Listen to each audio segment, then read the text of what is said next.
Hey guys, my name is Kylie Belsom. I'm a senior at UL and I'll be graduating in the fall. I'm sure we're all wondering why these three things could possibly be in front of me, and these are three things that have made up who I am. They're a big part of my life, and I couldn't be more thankful for any one of these more than the other.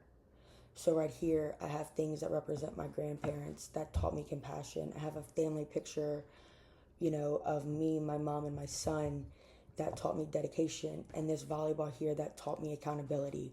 All three things are just things that I live by and that I make sure I relay to others.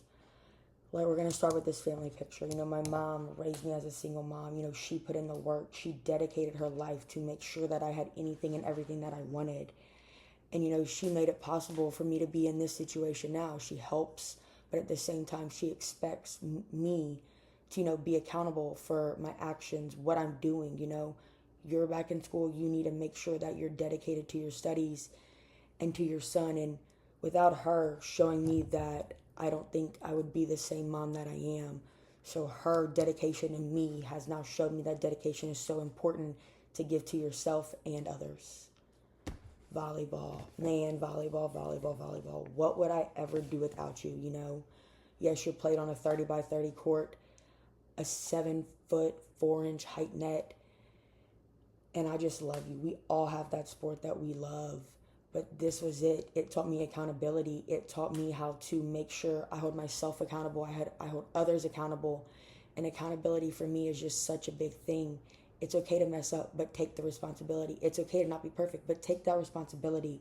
That is something that I live by. That is something that I preach to others. I preach to my son that accountability will be there forever. Learning it early will help you a lot. And this is the tough one, my grandparents. I was very fortunate to live my first 15 and 24, 5 years of my life with my great-grandmother and my grandfather, and they were just cornerstones. Grandparents, I feel like, are cornerstones in everybody's life. And without them, I learned so much. I just learned that being compassionate and loving others is okay. It's okay to show your feelings. They were always there for me then, like when they were on earth, and they're still there now. So although all three of these things are so different, they all taught me, dedication, accountability, and compassion, and that makes me up today.